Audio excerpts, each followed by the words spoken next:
In this exercise, I'm going to show you how to apply and modify the settings associated with the scatter brush.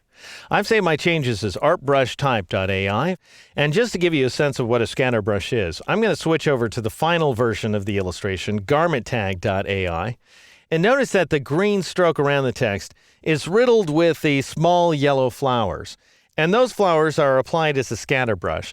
So the idea is that a single piece of artwork, which may contain a bunch of different paths, but it's still one piece of artwork, is repeated over and over along a stroke, and it's scattered back and forth as well, hence the name scatter brush.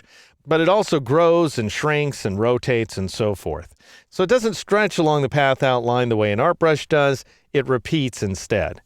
All right, I'm going to switch back over to my illustration at hand. My type is still selected, and I'm going to make a few modifications here to my existing strokes. I'm going to click on that green chalk stroke to make it active, and I want to actually burn it into the background. So I'll go up to the transparency panel, and I'll change the blend mode from normal to multiply. Good news is I definitely cast a shadow. I create a dark interaction between that green stroke in the background, but I also create a dark interaction between that chalk stroke and that fill as well, and I don't want that. Well, the fill's opaque, so all I have to do is drag it on top of that chalk stroke there in the appearance panel. All right, now it occurs to me that I want to set that scatter brush to that peach color, so I want to darken up the hand-drawn art brush by clicking on its stroke right there and clicking the down pointing arrowhead and choosing OW Orange instead of OW Peach. And so that will darken up that art brush ever so slightly. All right, with that stroke active, I'll drop down once again to the Add New Stroke icon and click on it in the bottom left corner of the appearance panel. And I'm going to change its color, no surprise here, back to OW Peach. And now I'll bring up my brushes panel and I'll click on this very first scatter brush, which is random size flowers. At least that's the first scatter brush inside of this document, in order to apply these big, huge flowers all over the place. And that's fine under certain circumstances, but that's not the effect that I'm looking for this piece of artwork at all.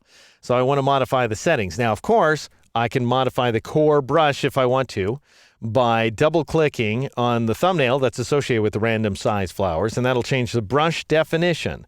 But instead, and this is the way I typically work, I want to change the brush as it's applied to the selected object only, and I'll do that by dropping down to the bottom of the brushes panel and clicking on this center icon, Options of Selected Object, and it brings up a ton of these numerical values here.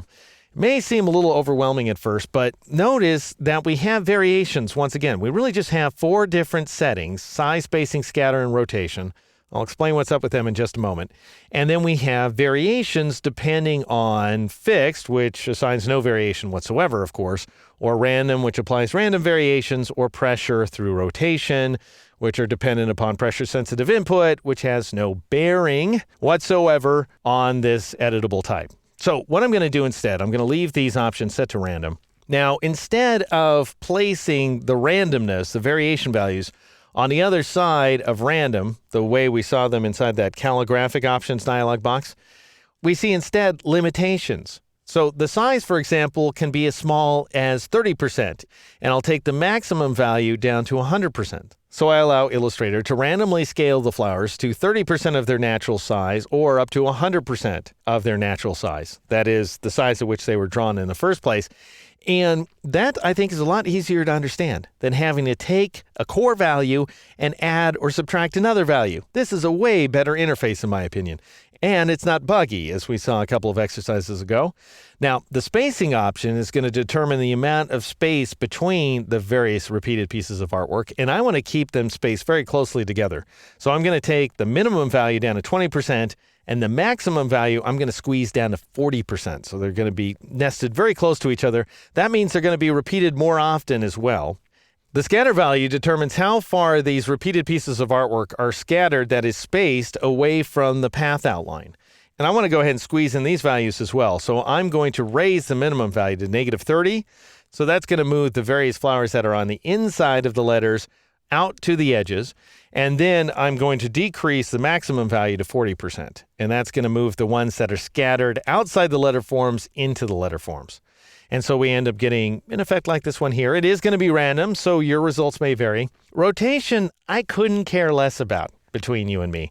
So I'll just leave the rotation values set to the way they are, and then I'm going to click OK in order to apply my changes. Now, the one continuing problem I have with this is I don't want to see any flowers on the inside of the letters. So again, the solution, very obvious solution, is to grab the fill and drag it all the way up to between those flowers, the scatter brush I just applied, and that calligraphic brushstroke that I applied a couple of exercises ago, and I end up getting this effect here. And that, my friends, is how you apply and customize the behavior of scatter brushes inside Illustrator.